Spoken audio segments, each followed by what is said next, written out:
Hello, everyone, and welcome to part 2 of Use Data-Driven Segmentation to Win More Business, aka Corporate Moneyball. Thank you for joining us today. My name is Jason Schrank, and I am the Events and Operations Manager for the HBS Association of Boston. Rob Ristagno is the founder and CEO of the Sterling Woods Group and is a 2005 graduate of HBS. Rob helps middle market companies quickly generate new revenue by improving the way they utilize data. Prior to founding Sterling Woods Group, Ristagno served as the COO of America's Test Kitchen. He began his career at McKinsey & Company and has held positions at Visa, Pepsi, and Comcast. His thought leadership in analytics, digital media, and e-commerce has been featured on several news outlets, and Rob hosts the CEO Campfire Chat podcast. Rob, take it away. All right, thanks, Jason, and thanks, everyone. And I don't know about you, but I am sick of webinars.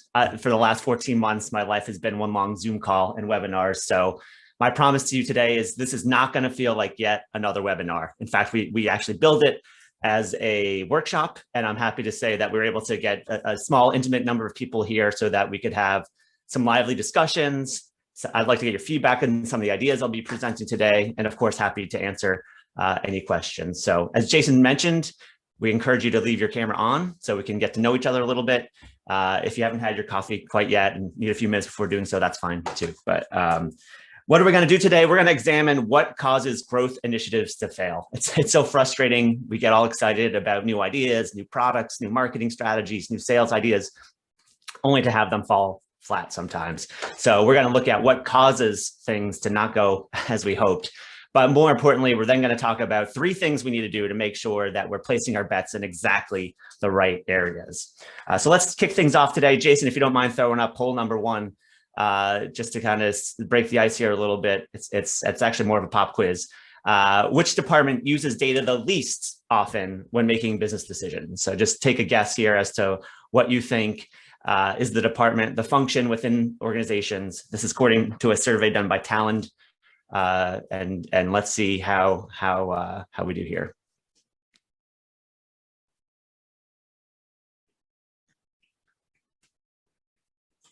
All right, everyone has their voting in, and so the family feud number 1 answer here is IT with 60%, operations and marketing tied for second. I'm sad to say here that actually it was marketing, which really surprised me. Because I always thought marketing was one of the most data-driven functions within an organization. So that was a big surprise to me, and maybe the person who voted marketing knew that from their own organization.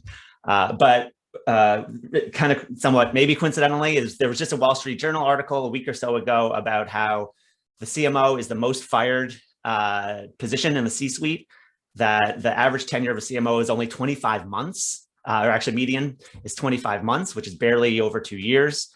Meanwhile, CEOs, it's double that, it's 50 years. So CMOs are lasting half as long as CEOs. And I do think it has something to do with the fact that they're not using enough data to make sure that they're spending their limited dollars in exactly the right places. So it's not just me who feels this way. Coming to this conclusion, the late, great Clay Christensen actually did some research on this and found that 85% of the time, when a growth initiative failed, it was due to a problem with market segmentation.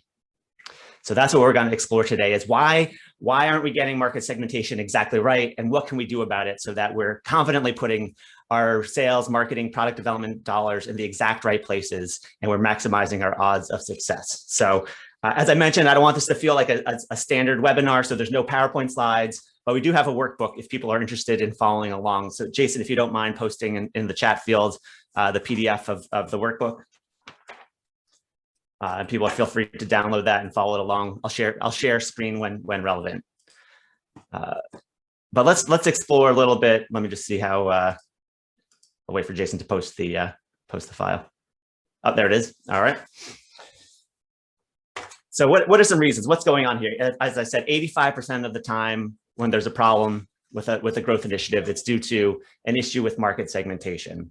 And so where is our money being left on the table? And this is page 2 of the workbook if you're following along at home. One thing we found is that averages lie. Averages lie.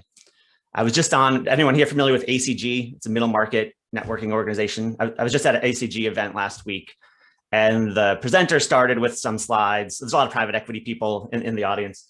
And the presenter started with a slide from PitchBook. He said, I mined some PitchBook data, and I was actually surprised to see that the average valuation multiple fell in 2020 relative to 2019. It went from an 11x to a 10x on average. And everyone in the room, I'm not sure if you're in private equity or if you have friends in private equity or colleagues or clients, but the big thing in private equity these days is valuations are through the roof. There's so much competition, so much dry powder out there. People are overbidding for properties because it's so competitive. And so everyone was kind of shaking their head, like, how is this possible? How is this PitchBook data accurate? Like, we know from experience that valuations have been through the roof. And so the nerd in me wanted to do a little bit more digging afterwards. So I went on and got some PitchBook data myself and found that the issue is the types of deals changed in 2020. There were a lot fewer platform deals, those are big deals, and a lot more add-on deals, which are small deals. So while the average valuation for a big deal went up and the average valuation for a small deal went up, because there were more small deals, which tend to trade at a lower multiple, that's what caused the overall average to look like it was going up, even though it really wasn't. So this applies in marketing and segmentation. For example, there's Lori. She's the head of marketing for a media organization, and she at first didn't see a lot of value in segmentation. She said, "I know my audience. I survey them all the time. We have a bunch of old white guys who want print magazines. That's what we have. So yeah, I know there's 10 million people coming to our website a month, but there's nothing I can do about that because it's a bunch of old white guys who all they want is their magazine." And so when she was finally convinced to take a look at market segmentation and going through and robustly looking at her market and figuring out who was there, yes, she did find those old white guys out there, but they were less than 30% of the overall traffic. Or less than 30% of the overall people on her email file. And she actually found 5 other segments who wanted a lot more than just the print magazine. And they were younger and female and had different wants and needs for what the brand was producing. So she was able to go ahead and launch a digital product that generated 8 figures worth of EBITDA in the first year. So again, focusing on your average, you're gonna do average things. We actually have some funny stories where we've seen that the average doesn't actually exist, sort of like that PitchBook example. If you look just at your survey averages, you might be combining two or three different segments. And we'll get a few more examples about that in a minute. So number one is, why are we leaving money on the table? It's because averages lie. Number 2 is a lot of companies say, hey, we do segment. We actually do some segmentation. However, it's usually on a pretty rudimentary dimension, like industry or demographics or firmographics, how much business the company has done with us in the past. And this is not bad per se. It's better than doing nothing. But nowadays, with the power of data science, there is a lot more you can do. So money is being left on the table here. So we have one CMO named Ian. He runs a hospitality SaaS business, a SaaS company that's focused on the hospitality industry. And his initial thinking was, hey, we're niche to begin with. We're selling to the hospitality industry. We have segment, that's our segment. We're already segmented. There's no need to further subsegment. But the challenge that they were running into was that they had really high market share. So it wasn't a problem getting more logos for their website. The challenge was customer lifetime value. So how do we create new products and services and add-on opportunities to upsell our existing customer base? And he struggled to find a product or feature or service that resonated well with the entire customer base. And when he came around and focused on doing a data-driven segmentation, he realized that not all hospitality companies are created equal. And he actually found that the insight there was that depending on whether or not they're part of a large franchise brand, a small franchise brand, or not part of a franchise, their needs were very different. And he could create products for each of those 3 different things. And again, led to double-digit growth in the average lifetime value of a customer because he had more to offer. In terms of demographics, a lot of companies use demographics or firmographics.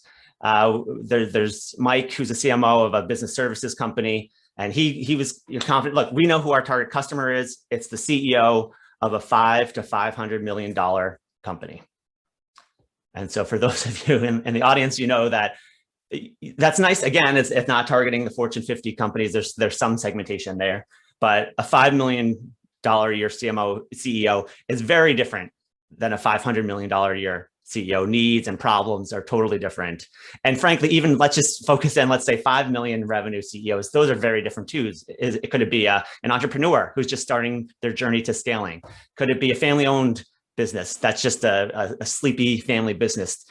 So again, relying on a rudimentary thing like demographics, firmographics, better than nothing, but not as powerful as some of the things we'll talk about later today.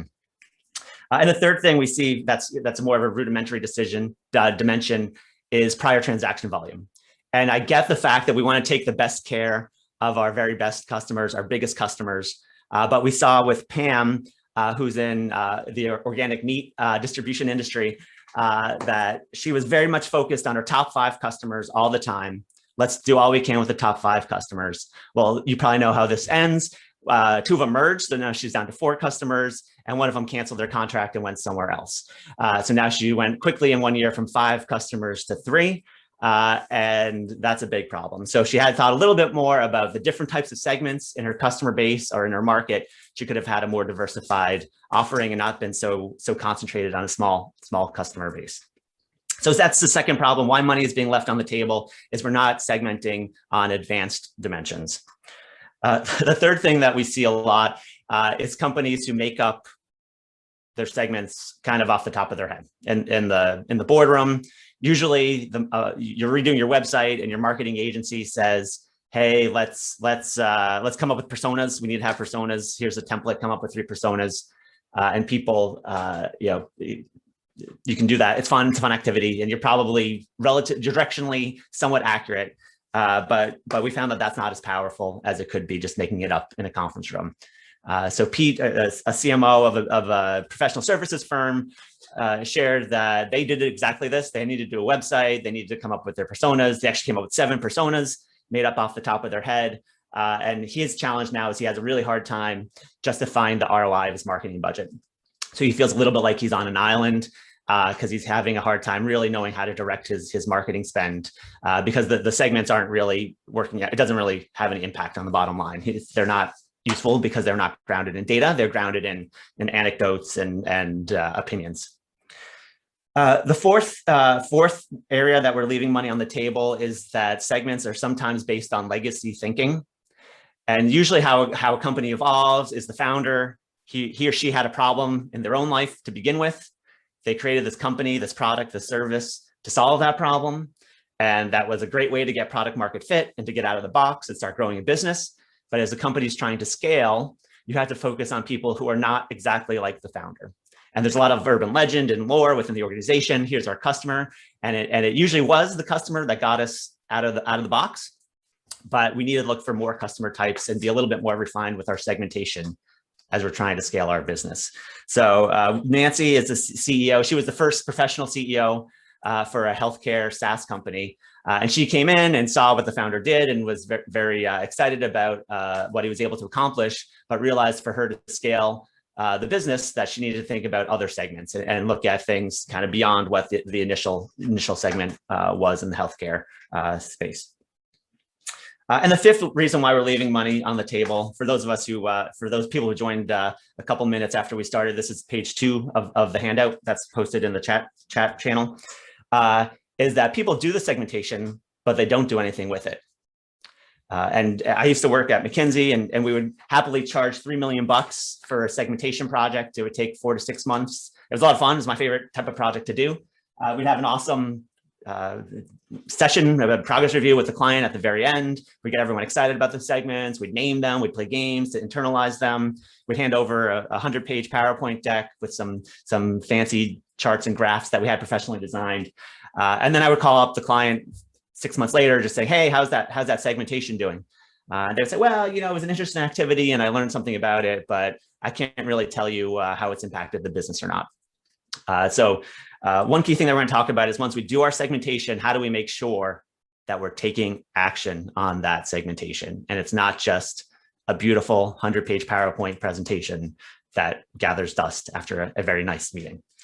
So if we, since McKinsey, what have I been up to? Just to give you a little more background on me. After the McKinsey thing, I worked for 3 different private equity-owned middle market companies and saw this problem that we needed to segment our market, but we didn't have the budget to hire McKinsey or Bain or BCG, even though they would do a great job.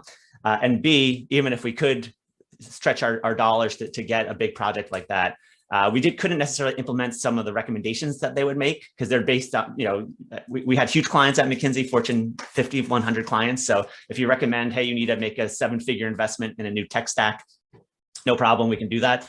With middle market businesses, we didn't have that luxury. So through working with these 3 companies, created a process to use data in an efficient and effective way, go out and get exactly the data we need to segment the market, and then take action based on that and do things that we can actually accomplish as a middle market company with high growth expectations, but limited resources to execute. So that's how I came up with this idea to start my own company to do just exactly that.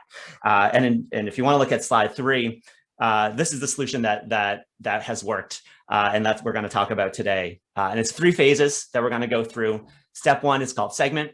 Step 2, activate. And step 3, optimize. So before we jump into the process here, Jason, could you share poll number 2, please?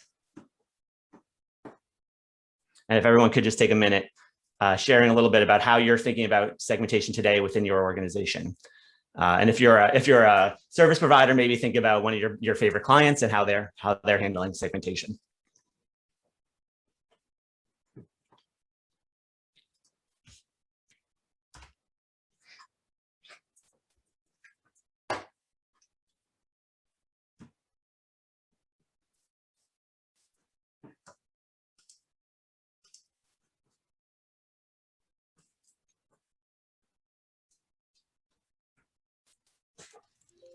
We'll leave the poll up for another 10, 15 seconds or so.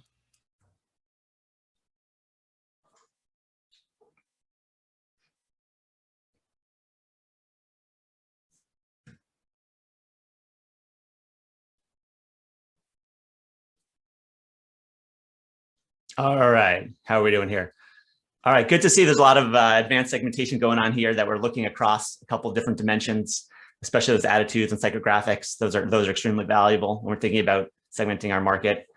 Good to see some people think about values. That's something I wanted to actually have a discussion around in just a minute. And how do we, it looks like though most companies are heavily relying on anecdotal evidence to build their segments, which again, it's the most common thing we see.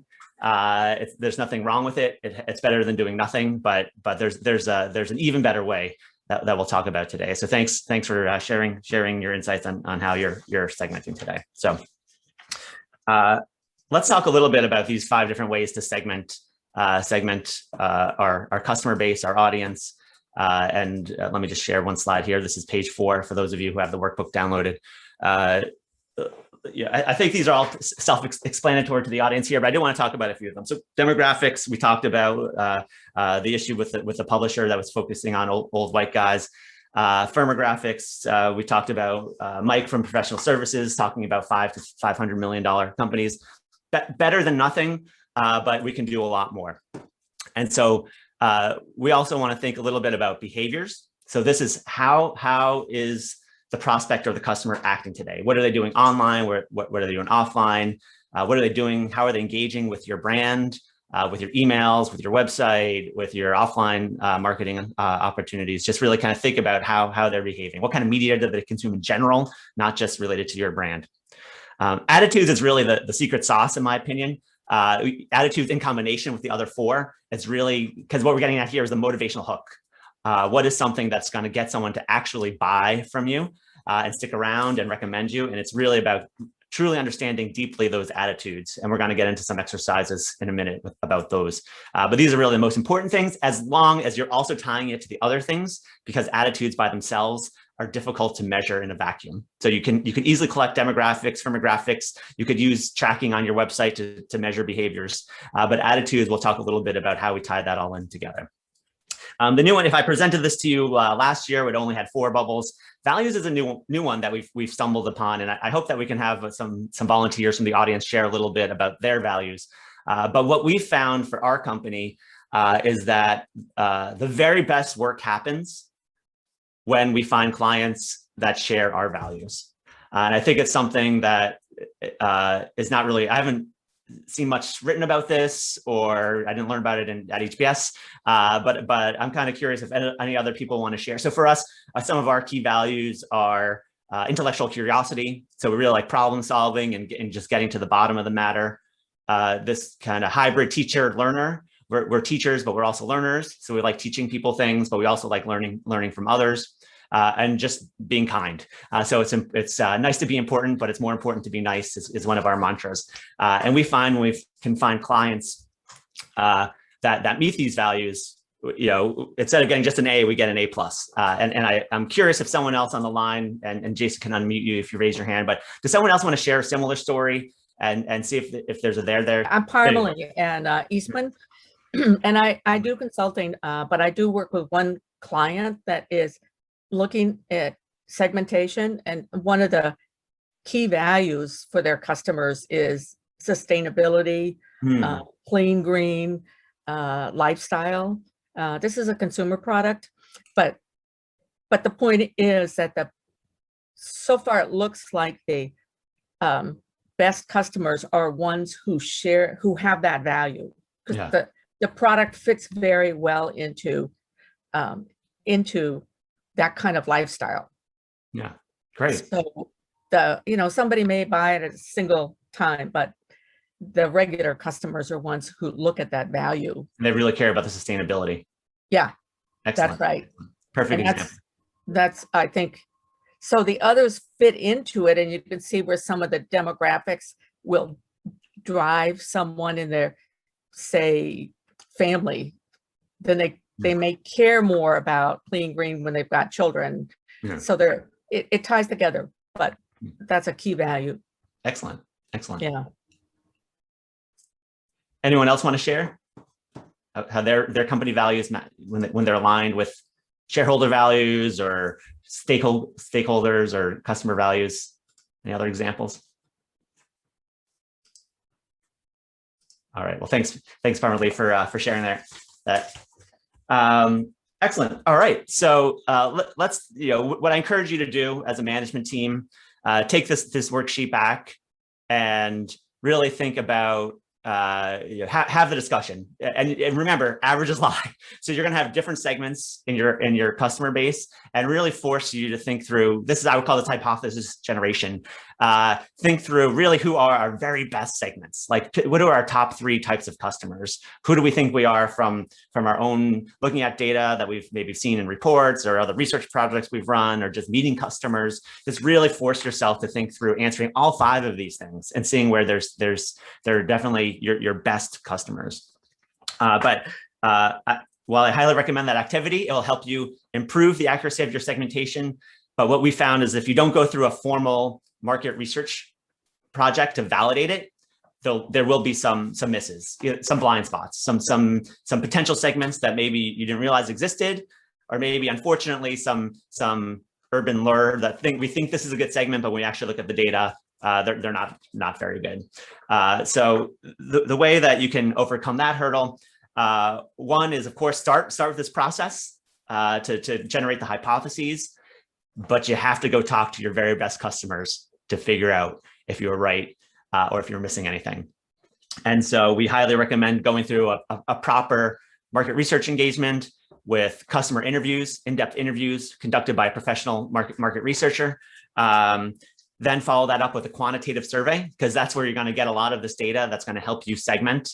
And when you get that data, remember, make sure you're touching on all 5 of these things, but you're also touching on some of the tactics that you might use to implement your segmentation. And we'll talk more about that in a minute. But in this quantitative survey, you should also get at willingness to pay, problems that they have, features, benefits that are interesting to them, so that you can correlate. Remember, one of the fifth problem we're leaving money on the table is that we do this beautiful segmentation, but it's not actionable.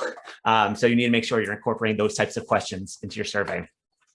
And the last thing is you do need to invest in a statistician or a data scientist to really manipulate the results in Python or R or Julia. I grew up in Excel, and so unfortunately, Excel is starting to be a bit of unfortunately, a dinosaur for this kind of stuff. There's some plugins if you have a small data set that can do some of these advanced analytics, but really you're going to need to do it, with a proper statistician using some of the data science principles. And I mean, just an example is Tom is the CEO of a company that's in the business media and SaaS industry. He has in the manufacturing space, he has a business media company and also a SaaS company. He's a great guy, owner operator, but he's one of these rare breeds of owner operator who is really great at empowering and delegating things to his team. And he kind of felt like he was hitting a revenue ceiling, and that it was the same sales year after year after year. And he knew that there was more upside for his company. And so he did a segmentation research. And what was interesting to him is before segmenting, he would survey his customers like most companies do. And the two things that always came to the top when looking at averages was A, we want data about our industry, and B, we want specific case studies and best practices about our industry. And when he did the segmentation, and so all of his marketing, all his products had both, all of his marketing materials had both. He's promoting those two things because they came to the top, and every single survey, those were both like 40% interest, and everything else kind of was a long tail. So that's what he built his product strategy around, his marketing strategy around, talking about those two benefits. However, when he did a segmentation, he realized two out of his three high value segments, one segment only cared about the data. They were CEOs or strategic planners or private equity firms in the M&A space. All he wanted was the data. And then he had a different segment, which was worth a lot of money, but totally different. That was more the COOs, VP of operations, that wanted those case studies and benchmarks. And so these people didn't care about the data. And if you were forcing the data on them and they feel like they were paying for something they weren't going to use, it was hurting sales. And vice versa. I don't really care what other people are doing. I know what I need the data for. I just need the data. So I think it goes to making sure that you're segmenting your audience. Averages lie is a key theme that we keep stumbling upon. So do your segmentation, make it data-driven, use advanced techniques to segment your group, but make sure it's tied back to features, benefits, willingness to pay, so that you can actually take action on it. All right, so now we're in the taking action. That was phase one. I mentioned there's three phases. That's segment. Next, we're going to get into activate. And so what we found is if you don't get out of the box pretty quickly after your segmentation, it might end up like that 100-page McKinsey PowerPoint presentation that sits on someone's hard drive. So we highly recommend coming together and finding 3 to 5 things that can be piloted right away in the first quarter after the analysis is done, just to give the team confidence that the segmentation has commercial value to the organization. But there's one thing that kind of trips people up sometimes when going from segmentation to activation, and it has to do with following recipes. So as Jason mentioned in the intro, I used to work at America's Test Kitchen. For those who are unfamiliar with the brand, we had very scientifically developed recipes that were guaranteed to work. And that was the promise that we make the mistakes so you don't have to. And we still got customer service complaints. You know, they would call and someone would call and say, "I tried to make your braised short rib recipe and it didn't work out. Or I tried to make your shrimp scampi and it just, you guys claim guaranteed to work and it's not working out." So our customer service team was trained to ask one question: did you follow the recipe? And the answer, unfortunately, was mostly no. Well, I didn't. I made this tweak, whatever. So there is a recipe, and in recipes, order matters. So if you put something in the oven before you mix it, it's not going to come out right. You have to mix first and then put it in the oven. And we find that also when we're going from segmentation to activation, there's an order that must be followed. And that's, if you want to follow along, that's the next slide of the deck here. What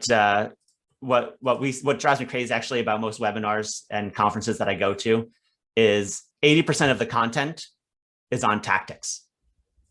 And I think there's a temptation. You go to a conference and you see a very successful peer on stage and they're telling you what they did, and they use LinkedIn and they use podcasts and they did this and that, and you're taking notes and you have 25 tactics that you heard work for other successful people, and you go back to your organization all excited to try out these tactics. But that's actually step 4 of the recipe. We need to make sure that One, we're focused on the right segment. So we've gone through the segmentation. We've evaluated which segments are our high value segments. Let's pick them off one at a time. And let's say this is for segment one. This is our highest value segment. That's what we're going to think about. Number two, we have an exercise coming up on this one, is problem. You have to be solving a problem for your customers, no matter what you say. You can't, this is where I think a lot of people get excited. They put the product first. They say, hey, I'm excited about my product or service because I really know it well. No, you have to lead with the problem that you're solving. We'll do an exercise in a second. Number three, now you can talk about your product and service. So now that you know who you're targeting, what problems you're solving, now you can cherry pick the exact right product or service. So for Tom, remember, for the CEO, M&A professional, he wanted the data. That data product could be targeted because their problem is they're taking on a lot of risk acquiring a business. They need to make sure they understand the market quantitatively before they overpay. Back to our valuation discussion, before they overpay for it. And then finally, we can start talking about tactics. So it's not bad to go to conferences and webinars and learn about best practices and tactics that have worked well for other people. Keep them in a database, keep them in well, I'll show you like an example of how you can do that. But it's a palette you can choose from once you've followed steps 1, 2, and 3 of the recipe. Make sense? All right, now let's talk a little bit about these problems. And the world has a lot of problems. The world has a lot of problems, especially over the last 18 months. But we've found that there really are only 8 problems when it comes to selling and marketing. 8 problems. Your customers probably have 1 of 8 problems. And they're listed here on slide 6 of the workbook. And we're going to do an activity here together as a team. What we recommend actually is forcing yourself, once you've defined that top segment that you're focusing on, force yourself to fill in all 8 of these boxes for that client, for that customer, that prospect. And let's do a silly example together.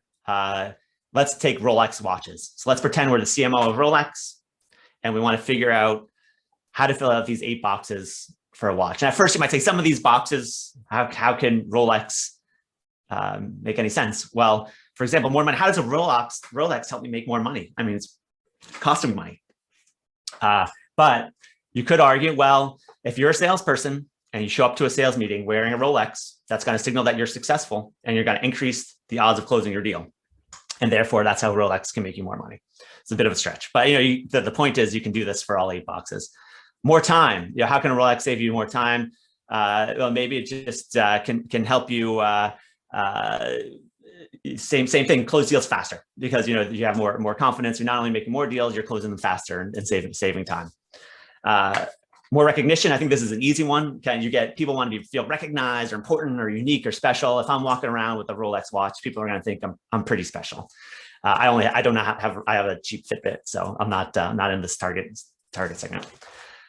Let's just maybe some volunteers from the audience. Anyone want to take a stab at one of these other 5 boxes for Rolex, which could be an example of a problem you're solving for a Rolex prospect?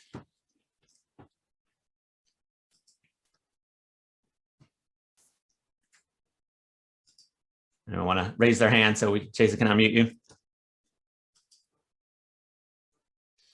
You can raise your hand by clicking on participants and then clicking raise hand at the bottom, or you can just raise your hand physically.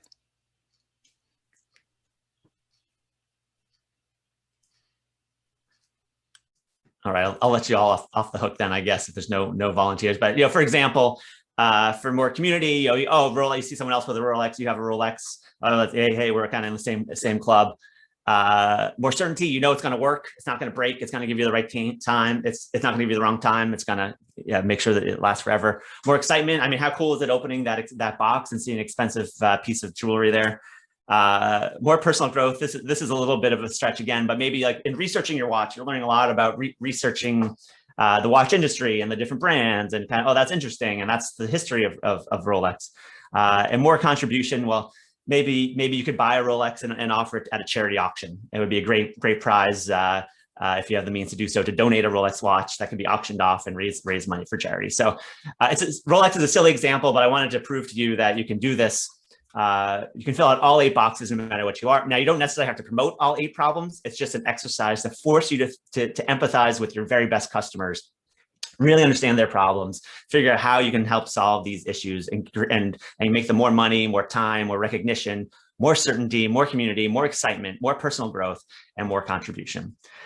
So now I'm going to ask everyone just to take 2 minutes and think about pick one of your segments that you're most excited about, or if you want, rather, you can think about your clients and one of their most popular segments, their highest value segments, and just take 2 minutes to fill out, just rapid fire, no good or bad answers, but just take 2 minutes to fill out this worksheet for that very best customer. And we'll get back together and hopefully someone will just share.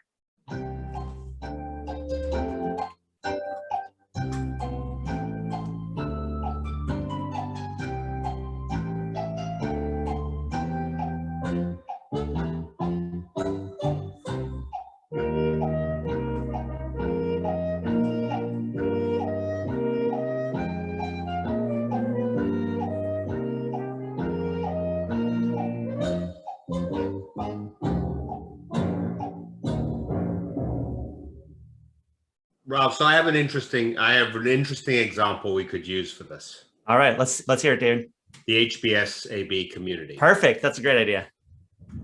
Right? And this is what I think it would be really helpful to get everybody to think about these issues as we think about segmenting the 560 current members and something like 6,000 people in the Boston area who are not current members of the HBS AB community. And I think one thing we don't do a good job of is segmentation within our own alumni base. And yet we know that the range of alumni is wide in every sense of the word, right? So I'd love, actually, if people can help us think through each of these things, and then it will help us to think about how to address them. All right. I think that's a great idea, David. And Howard, let's just, to help us have a specific example to start with, let's pick one segment. You're right that the audience is very broad here, both within that 600 and 6,000 potential. Should we just pick one segment though, so we can focus on their problems? Do you want to just pick one persona, a member persona? Sure. So let's say we're thinking about mid-career mid-career professionals in general as a segment. So they're busy people. They are focused on things that help them to progress their own careers, and they are to the degree that we can be valuable. I think we have to be something that they think is worth their time and worth their energy, and going to help them with that particular stage. I suspect this is an area we do least well with as a whole. All right. Okay. It's probably the mainstream. So probably it's a mid-career professional, probably in their 30s, maybe 40s, or I would say maybe early 40s with families. Yeah. And they're maybe senior VP, senior level kind of, and up, maybe not quite CEO yet, but correct. They haven't reached the top yet. They're still working to get to that point one way or another. All right. Well, let's help David and the HBS AB solve this problem. So let's imagine that mid-career professional. Well, I think some of these are pretty easy. Some of these will be a little more challenging, but let's be creative. So how can we help a mid-career professional make more money if they join the HBS AB? How are we going to help them make more money? And everyone feel free to network to find a better position with more money. Awesome. Exactly. Yeah. Yep. I'd also say customers. We can help them find customers. Yeah. True. Yeah. And also ideas in it. Ideas on leadership. Yeah. Yeah, I thought that would fit under personal growth. Okay. Yeah. Sometimes, some of these are, So it can fit. Yeah. But good point. Yeah. So yeah, personal growth. Let's do that one. Yeah. New ideas. Potential, maybe meet a mentor, meet a coach or someone who could help you out. Right. What about some of these other one? More time. David mentioned a big pain point for this group is they're super busy. They have a demanding job. They want to get ahead. They have a family. How can HBSAB save them time? Sounds like it's more time, but how can we turn that around to say it's saving them time? Or maybe like podcasts or things that they can do while they're doing other things. Yeah, no extra time activities. Yeah. Okay. Or maybe if they learn something, Maybe they can get some shortcuts. I'm sorry? Maybe they can learn something and get some shortcuts. If they learn something, they don't have to experiment on their own. They can just save time at work. Yep. How can we make them feel more special or unique or recognized? They can help set up a program, get visibility that way. They can ask questions at the events. Perfect. All right. How do we give them more certainty in what they're doing? This is a big one. People like security and certainty and want to make sure that they're doing the right thing. How can HBSAB help there? Well, I think one of the things that a lot of Harvard folks feel is that they're, particularly when they're struggling, is they think they're the only persons who are struggling and everybody else is on their way to being CEO. And it's kind of the HBS curse. And so I think one of the things is by joining a broader community, you realize other people are struggling with the same concerns and issues you have, and you're doing just fine. You're doing just fine. I think you got a twofer there, Steve. That definitely fits into more certainty and also more community. Yes. Yeah. What about more excitement? Getting to attend webinars like this, very exciting. Yeah. No, it's new ideas are exciting. You get to hear we heard Jimmy Diamond the other day. So that was kind of exciting to hear some of these executives.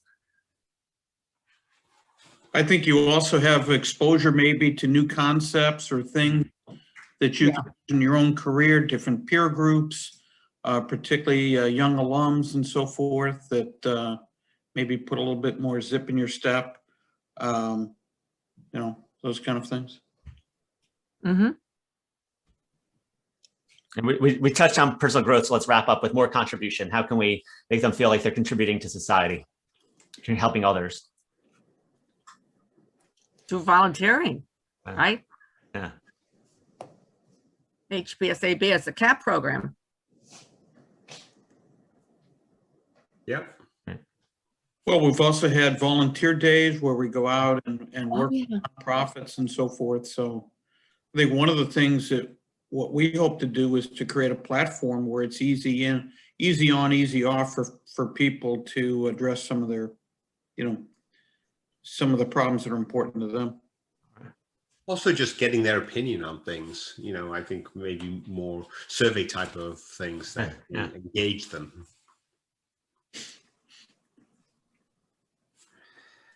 All right, Parmalee, Dave, and Steve, you nailed it. I think hopefully that gives everyone a lot of good ideas here. There may be even more, but I think focusing on the problems that are related to that exact target segment, we may have had different answers if we were focusing on maybe the retired HBS alum who's looking for slightly different things in their life, or potentially, I'm not sure if it's a target segment, but like right out of HBS, kind of they would have slightly different issues. So outstanding work, and hopefully, Dave, this helps you with some of your marketing efforts. That's a great framework. I appreciate that. Now the question is, what do we do with it?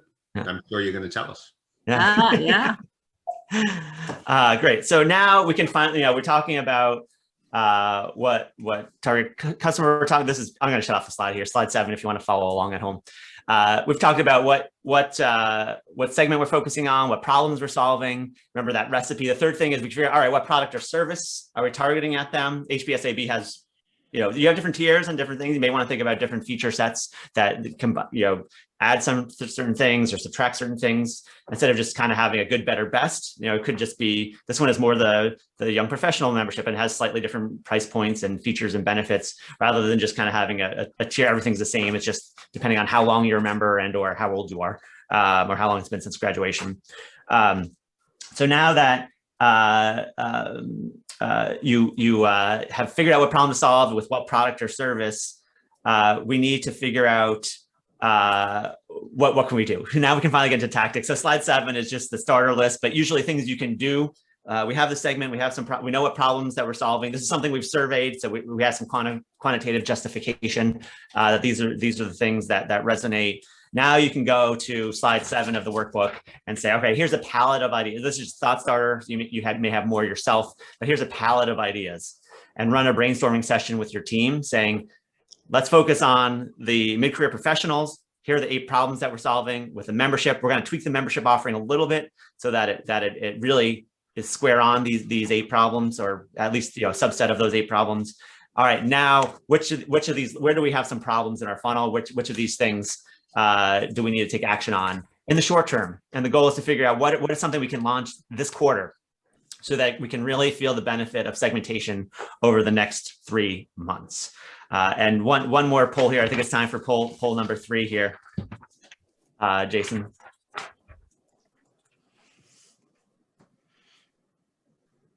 All right. This is a survey done by Deloitte. What percentage of CMOs say they cannot tie effort to results? Is it about a third, about a half, or about 2/3?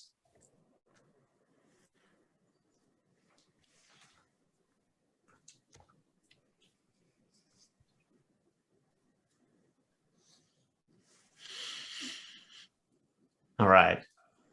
Any more guesses? There we go. I think maybe this is an astute crowd here. It is 65%. So about 2/3 of the time, CMOs said they cannot tie effort to results. So this exercise is not asking you to go out and license a 7-figure piece of software that can do marketing attribution, and those things are great, but they're expensive and they're not for every company. And I wouldn't start there until you kind of worked out some of the strategic issues first. So coming up with something like page 8 in the workbook, where we're screening our ideas, and page 9, we're holding ourselves accountable for actually what we hope to accomplish. So let's go through these slides in a second. So slide 8 is really to help facilitate a brainstorming session with your team. So slide 7 is your palette, your list of ideas that you could potentially roll out. We encourage a great brainstorming session with no bad ideas are rejected until we're at the final stages, but have a brainstorming session, take your top 3 to 6 high value segments, understand their problems, understand what product or service we're trying to get at, and now just do a bunch of brainstorming. And we recommend ranking all your ideas on 3 dimensions to figure out which pilots to pick. 1 is certainty. What does that mean? Can we go back to that research that we just did and point, yes, we have hard evidence that this is an idea that would resonate with the target market? These should be hopefully all 3s if you've just presented the research, but sometimes someone has a great creative idea, but it's not on point with the research. Feasibility.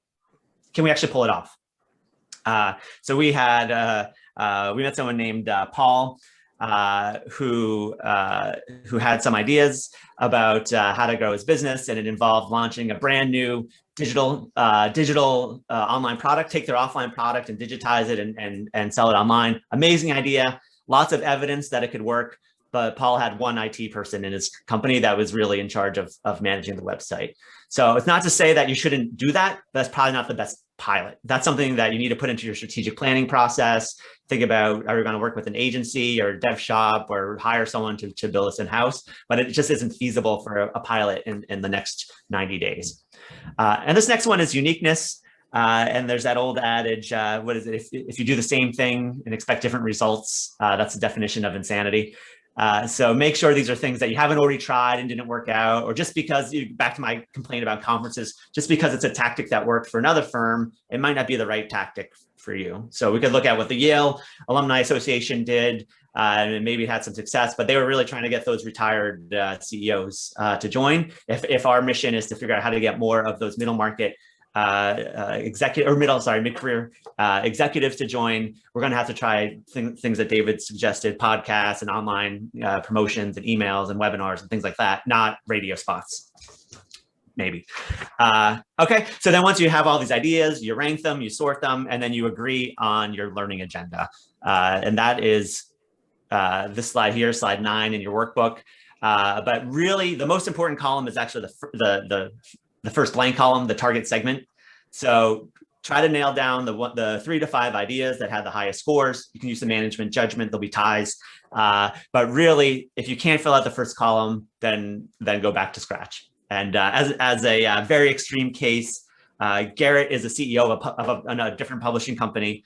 And he has instilled so much discipline around the segmentation that not only does marketing need to say what segment every initiative is going after, editorial also has to say, this article is for segment A, this article is for segment B.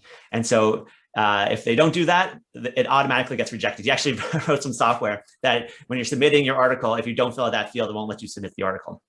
So have discipline. This is really the secret to implementation and success, is instill the discipline and the accountability of tying everything you do back to the target segment. And then you can monitor over time how big segments are getting. So that's how the CMO and marketing executives can say, look, we did these things, we targeted at segment A is big now.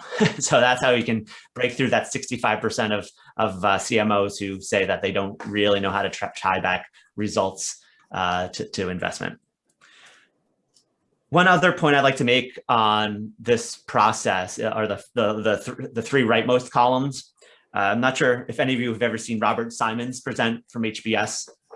I had him when I was there a long time ago, and I saw him present at a reunion once. And he had a really good point. And you've probably all suffered this dashboard fatigue or overwhelm. So I've been at companies where you have like a 13-page dashboard, and it's really impossible to keep your eye on hundreds of different metrics. And then the flip side, if you only look at sales, that's not enough metrics. So you need a happy medium. And his finding was, if you can list all the problems that can go wrong with your initiative, that tells you what KPIs you need to track. So view them more as a smoke detector, so that you can say, hey, if let's say one of our pilots is targeting the mid-career executive, and we think the way that we're going to measure it is number of people who listen to our new podcast and come to our and join from a call to action that we place in our podcast. Well, some problems is maybe people listen to the podcast but don't actually go to the website. So how would we track that? We would track number of visitors to this unique landing page that's related, HPSAB/podcast or whatever. Or maybe they come there but they're not converting. They come, they're like, oh, I don't really want to pay. So the metric there to look at is conversion rate on that landing page, so that you don't have to wait till the end of the 3 months to see how many new members we got from the podcast investment. You can in the middle of those 3 months, you can start looking at, wait a minute, people are not coming to the website. So we need to change the call to action in our podcast. We need to give more, give something for free, or attend a free event, or access our library for 30 days for free, something more motivational. Same thing if we're seeing the conversion rate is low. We're getting people to the page, that's great, but people aren't converting, they're not joining. Maybe we need to think about explaining our benefits a little bit differently, or offering a trial membership, or changing the pricing or the feature set. So you get an idea of, you don't have to wait till the end of the 3-month pilot to say if it was a success or not. You have these leading indicators, these smoke detectors along the way to help you solve some things there. So these are the 3 steps. We talked about segmenting, which is really needs to be data driven, coming from your customer. We talked about activate, how you think about launching 5 or so pilots right away based on these things. Then there's optimize, which we didn't have time to get into in detail, but the idea is repeat this process. So every quarter have the discipline to sit down and saying, what are our goals by segment for the next 3 months? What happened last 3 months? Where do we hit? Where do we miss? How do we learn from our experimentation? This is where you can layer in a little bit more strategic things like new products and things that take a little bit more time to bake and execute. But that's really the way to avoid this 100-page PowerPoint problem. And you're constantly, it's a mindset thing. It's a way of thinking. Just how can you get the whole organization thinking about, these are our best segments. Here's what we're doing. And here's how we did. So slide 10 is some of the key takeaways. But what I really want to highlight is only your best customers know what's best for your business. So I'm sure we got it 70, 80% right when we did the brainstorming session for HPSAB. But I'm glad David said he was going to do something about surveys and questions, because that's how we're going to really validate it. And no, maybe we guessed wrong on 1 or 2 things, and maybe there's 1 or 2 things we didn't think of that we hear. So only your best customers know what's right for them. Make sure you're not stuck in the boardroom and thinking about what worked for the founder, or thinking about something very, very, what your average customer wants, because averages lie. I think that's another key theme we heard today. And focusing on your average customer will at best get you average results. But as I mentioned once, sometimes the average customer doesn't even exist. It's just a math problem. It's really just a combination of 3 different types of customers. And make sure when you're going through your marketing budget, your sales deployment, your new product development strategies, make sure that you're stacking the deck and that you're putting your resources after the segments that have the greatest likelihood of success. And when you're going after these best segments, you got to keep it simple. You remember those 3 criteria that we're going to use. It's going to be, you're going to have some certainty around it because you've used data, but it also needs to be feasible and it needs to be unique. And don't expect these pilots, you're going to have a much higher batting average because you've done all the research, you've done all the thinking. So it's more likely than not to succeed, but you're not going to have 100% success rate. You're not going to bat 1,000.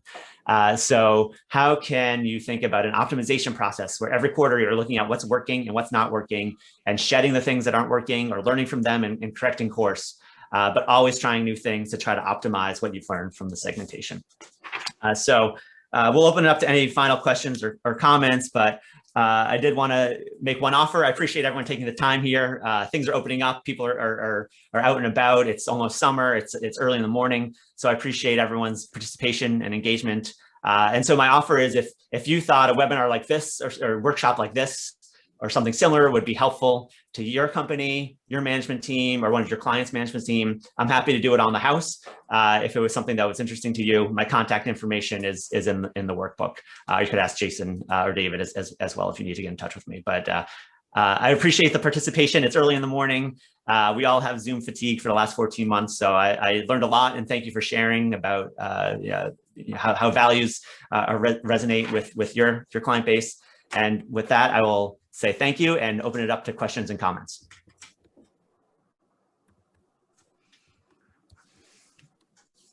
Hey, Rob. Yeah. So excellent job, and thanks so much as always. A question, is there anything that's different when you are in an industry where sales cycles are longer and perhaps a process that historically is driven by a sales team in the field and not as much a marketing? Any insights from your experience? Yeah, that's a terrific question. What we find usually in those cases is that there's a lot of finger pointing between marketing and sales. So marketing is saying, hey, we're sending you great leads, and sales is saying, thank you for the leads, but they're not really helpful for us. So I think the way segmentation can be beneficial is bringing both parties together to be lockstep in terms of, hey, we're marketing, these are the types of leads we're going to be sending, and these are the types of products that they want, and here's why they want them. And that could inform sales. But what you don't want is sales going off and saying whatever they've been saying in the past and not being aligned with marketing. That's going to be some dissonance that's going to cause those problems. So in very sales-driven organizations, all salespeople love leads. They love even more qualified leads. So this is a way to help marketing and sales get along better. And marketing say, look, these are the facts. This is data. We have research. It's harder to argue with that. It's not a creative marketing person sitting in a boardroom thinking up a brilliant creative idea, but maybe doesn't have the applications that a more boots on the ground sales executive might want. And then in terms of how sales team can use the segmentation and in a longer sales cycle, we've seen segmentation cut sales cycles by as much as 50%. Because sales team is not wasting their time on, what comes out of the research are your good segments, but also your bad segments. So sales teams can say, this guy is from a segment that I know I have a hard time selling to. Maybe I'll send them a brochure and tell them they can sign up online, but I'm not going to waste my time there. I'm going to focus on the ones that the data told me are more likely to convert. And it also helps with messaging and showing empathy. So another exercise that we didn't go through today is helping the sales team write better sales scripts, and more importantly, questions that show that you can empathize with the problem. So, in our HBS AB example, maybe you'd want, if you had an outbound sales team, you ask questions like, hey, tell me a little bit about your work-life balance, and tell me, if we think that one of the pain points is we can help them save more time, or tell us about how you're staying current. Like, how are you learning new things to get ahead in your career? And they might say, I don't have time. It's like, well, great. This is a way to force you to learn new things and be open to new ideas and people and mentors. It's interesting. The company I work for, which is a fairly large organization, And I'm going to give an example that I know you're going to bring a smile to your face, but I sometimes think we're in the scenes from the movie Moneyball, where salespeople are the scouts, and what we need to do is say, no, play Scott Hatterberg because he gets on base, not the usual metrics of what we've done. So, but no, very, very insightful, and I particularly like your concept of using KPIs as smoke detectors. That's a great phrase. There's a lot of things I'm just saying, I'm going to steal from today. So, All right. thank you.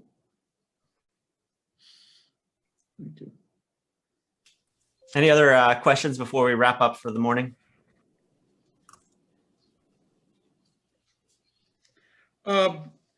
Question for somebody who's looking, organizations are looking of going beyond Excel and Tableau and so forth.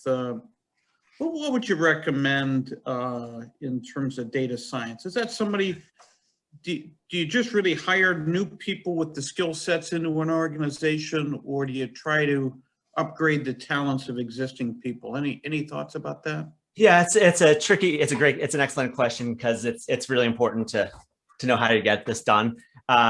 We usually see data science as a bit of a department, so you kind of have to be willing to make the commitment that it's going to probably be more than one person.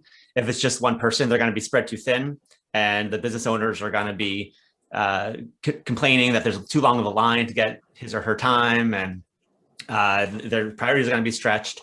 A couple options. You could upgrade some people. I see a lot of that, actually, training an up and coming analyst in your marketing or sales team. Keep it within the function, keep it within the group, and just upskill people. I think that helps if your data is in good shape or it's relatively easy to get to the data. The tricky part is going to be if your data is a mess or you're not sure what data you want, then you really need to think about a proper business intelligence team that's going to have the budget to go out and get the couple of people plus the right technology. So if your company's, what we would recommend is, if your company's not ready to make a big investment in data science, maybe they're intrigued, but they're not quite ready to go there, I would look, there's lots of data consultants and data agencies, depending on your problem. More of the marketing consulting side, if you just want to get some quick insights, or if you really want to make that big investment, you may want to think about hiring a more of an IT integration type consulting firm that will clean up all your data. Those are big dollars to do that. It's worth it, but it takes years to pay off. So it depends a little bit on what your business needs are and what your willingness to invest is. Okay, thank you. Just to mention, there's a great deal of difference in some of the tools, survey tools out there. So, think about whether you want a simple survey tool or you want a more sophisticated one that can do a lot of more cross-tabbing, more integration of your current company data and the survey data, et cetera. And I'm not trying to recommend anyone in particular. I've, worked with a couple, and you get what you pay for. But if you're thinking of, that survey piece, I think it's useful, particularly to have one that integrates and cross-tabs as kind of simple stuff. And there's probably more features depending on, some of these tools that depending on your situation. So it's not just having the data analyst, but having an easy to use tools Good point. that, can integrate your findings and help you dig down into them. To add to your point, Parmalee and Rob, when I look at the segmentations, demographics, firmographics, values, attitudes, and behaviors, Rob, am I correct in the first two are probably easier to get a grasp around, but the last three, the values, attitudes, and behaviors, are going to be a little bit more challenging in terms of really getting, in other words, you can make assumptions about targets and in those three segmentations, but probably that's really where the real benefits are coming from. Is that also correct, do you think? Yeah, that's a good point. you're right about firmographics and demographics. On behavioral segmentation, there's tools that exist. Depends on how you can even just start with Google Analytics, which is free more or less. But there are tools that will track what's going on your website and with your email. And so at least on the digital world, it takes time and effort and money. But there are tools that can help you on the behavioral side. For the values and attitudes, it really comes to a few things. One we call the direct method. So that's the surveying and really just asking people directly. And a lot of our clients end up, when you download a white paper, for example, there's a magic question that you ask them to answer. So they don't have to take the whole 10-question survey. It's the question that most accurately predicts what segment someone is in. So what's your name, what's your email address, like what's your biggest challenge today? or like, how do you think about sustainability? And so that's really helps you segment your database that way.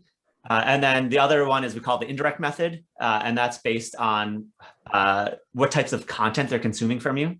So if you're into content marketing or you have different types of content on your website, you can infer that someone who downloads a white paper on your website entitled leading in a sustainability initiative is more likely to be in that segment than someone who downloads a white paper on a different topic. So HBSAB, the people who listen to what to do in early retirement is probably a different segment than someone who's going to attend an event about getting ahead in your career or something like that. So, any insights? And I don't mean to be monopolizing here, but oftentimes when we sell at multiple layers in an organization. So we may be dealing with a procurement, which oftentimes plays a role in other folks, and so